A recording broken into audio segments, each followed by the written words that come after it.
horns get cooled off, that blood flows through the rest of their body to help regulate body temperature.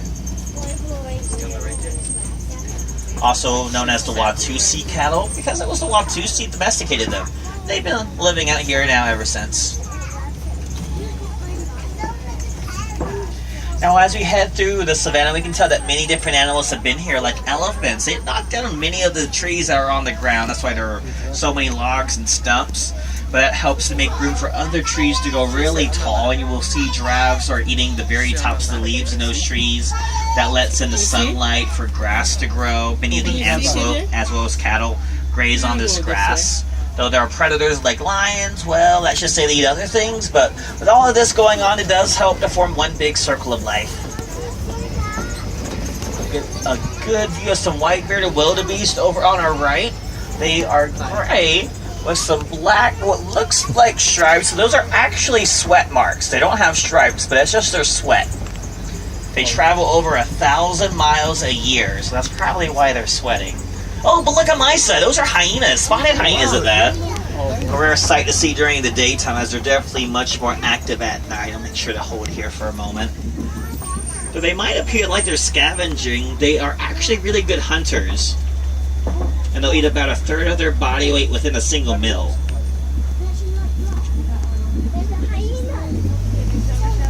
Now, unlike felines and canines, hyenas are part of their own unique family known as the Hyenidae family, with the females in charge of their clan. Even the lowest ranking female is still above any male within their clan. Also on the left, you'll see sable antelope as well. It's the females in charge of their group as well. Reddish brown in color with horns of about 5 feet long. Wow. Wildebeest. We'll see a few more of the white-bearded wildebeest too. Also called the gnu for a grunting sound that they make.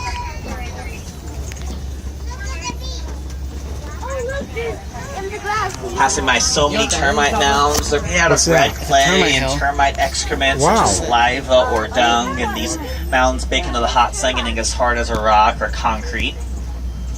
Oh, but look on our left. That is a male Patterson's eland. He's one of the largest antelope we find in Africa, reaching around 7 feet tall at his shoulder. As you can see a female eland on our right. Now with eland, they can jump really high. They can jump 8 feet high without even needing a running start. Very athletic. Very powerful muscles. Now one of the smallest antelope is also on our left. Those are springbuck. We'll see they're very tiny, only about 3 feet tall at the shoulder.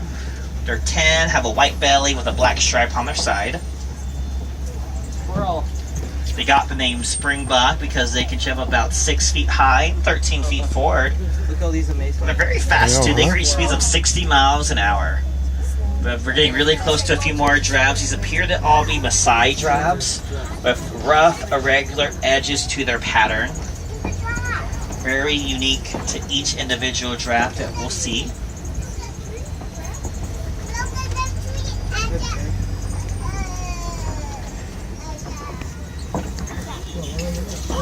Giraffes spend roughly 16 hours a day eating, but only need 30 minutes a day to sleep, if even that. There's all these great animals. There's just a little squirrel right there. Wow. So you're Dylan. You're a giraffe.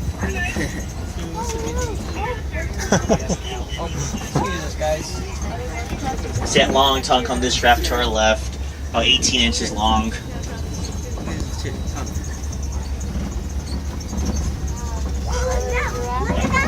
Billy. Yeah? What? Oh, yeah.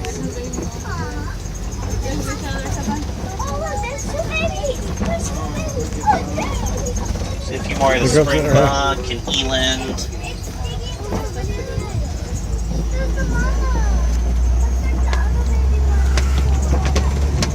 Amazing, huh? Awesome. See what else we Isn't can this great? find. I didn't see some leons.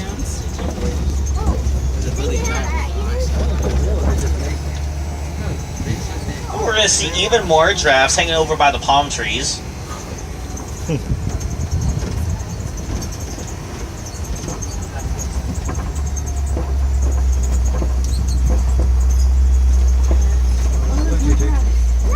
Right there, Bill. Giraffe. I even noticed some younger giraffes to our left, over by some rocks. They're already around 5 to 6 feet tall at birth, so already taller than most of us. A group of giraffes like that, known as a tower.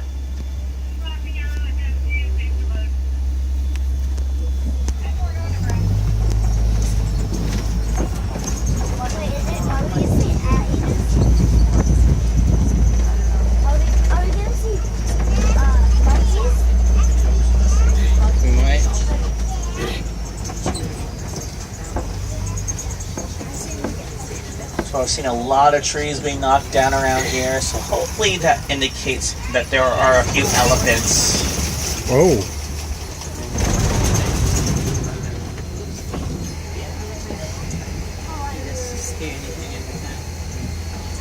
Are those bones up there? Not seeing a whole lot yet. We might have to make our way around these clay pits. Oh yeah, look on our right, there is an African elephant, most likely a bull or a male, as the bull elephants are typically found living on their own once they reach adulthood. All female elephants, they live in herds.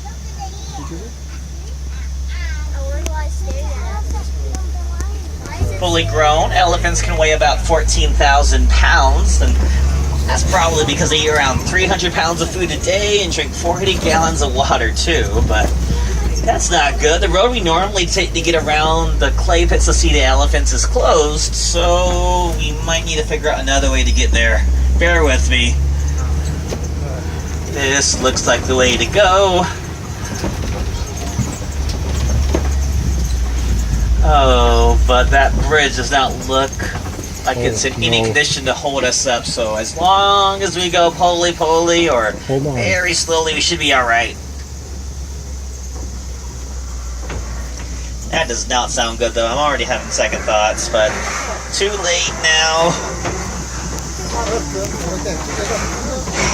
Whoa! That's okay, we're late to the right! I said the right! Hang on everyone, we're gonna get off this bridge, I think! Well, at least I'm getting off. And now you're off. There we go. Woo! Hopefully you're all okay. Just raise your hand if you did not make it. Okay, we're all good. So it looks like we're back on track. Looks like we're where we need to be to find those elephants. These are clay pits, so you can see some tusk marks and footprints. Elephants occasionally going to eat on the clay for minerals they need in their diet, and sure enough, there is a big herd of elephants up ahead. We're trying to get some better views in a moment. But yes, unfortunately, there's a lot of mining around here for a mineral known as coltan. It's found in a lot of our batteries and cell phones. So what we can do to help elephants out by recycling, that would definitely help. Recycling old electronics, not just paper and plastic, but electronics will definitely help out all the elephants you see here. Unfortunately, elephants are hunted for their tusks and ivory as well, to where 93 elephants are killed every day. So we're trying our best to protect all the elephants you'll see in Africa.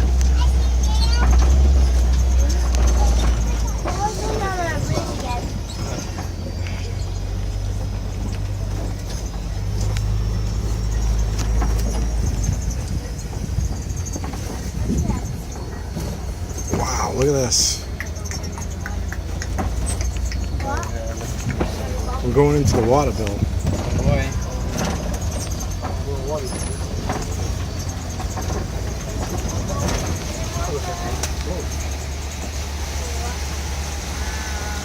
You see that they are flapping their ears, helps them cool off by around 15 degrees, and throwing dirt on their back as a natural sunblock helps them Like I said, cool off remember? as well.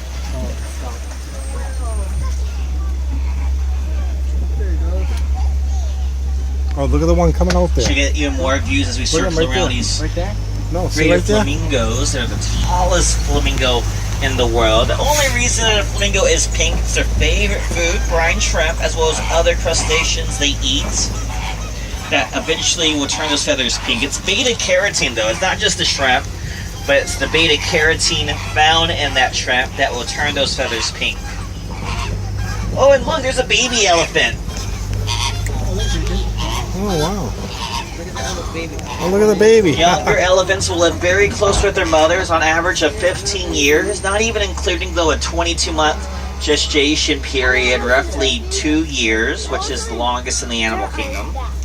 One of the longest anyway.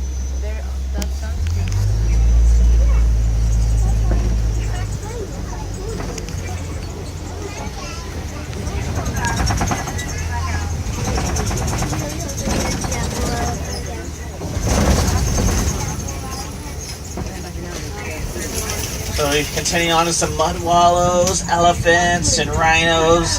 They like to bathe in the mud. They're trying to cool off during the hot days, though unfortunately, as poachers have figured this out, they've developed newer and more sophisticated ways to try to capture these animals. Unfortunately, that makes it much more difficult to protect them, even on some of Africa's most well-known reserves.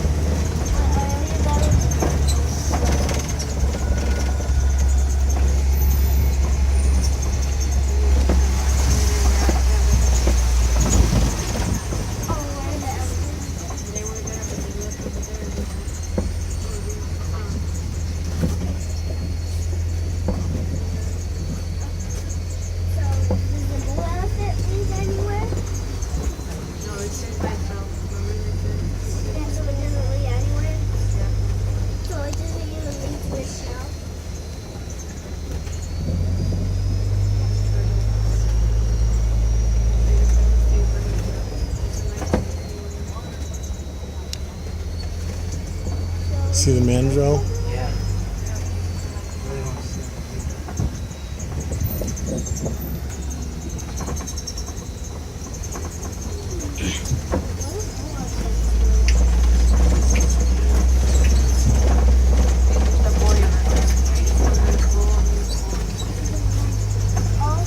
Very large rock formation known as a kopie. Look at the You see line. that male lion sleeping on top of the rock, so they are inactive for about 20 hours a day. So I see him up and about later in the nighttime. See? You see him? Oh, and straight ahead, see some zebras walking around. We'll try to get a better view in a second, but definitely want to make sure we see this lion. That mane, the darker his mane, more mature he tends to be. It's the female lions, though, that are the hunters. The male lions, though, they stay back, protect the cubs, watch over the pride. I mean, sleeping.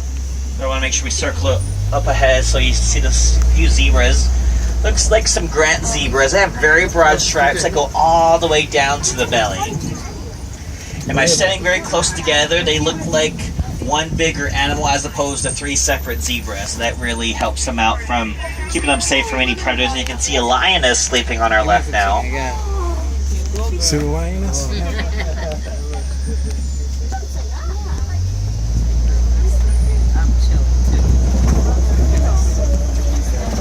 We'll see on our right a few ostriches and water buck. Try to get a little bit closer to them. You're gonna You get circle closer to around it. the cove. You see that lioness once again. There she is, sleeping. Well, looks like there might be another lioness. She's resting just even more. But yeah, this is how they spend most of their day. It's cooler at night to hunt, and they also have really great eyesight at nighttime. They can see about 6 times better than we can at night. So that might explain a bit as to why they prefer hunting then.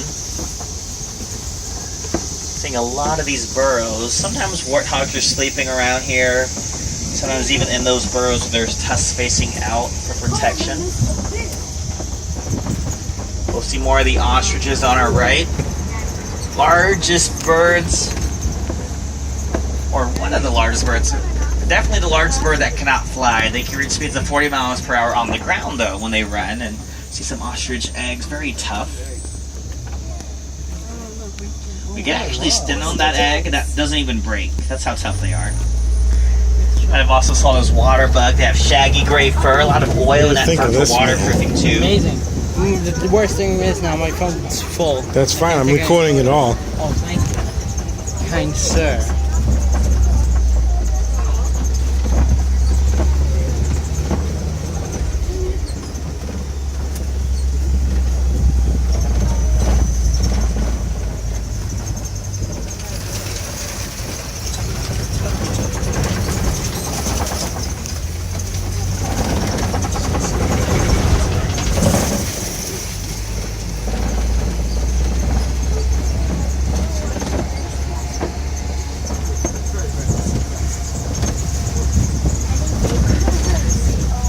See on our right a few yellow-billed storks, group of them known as a mustering.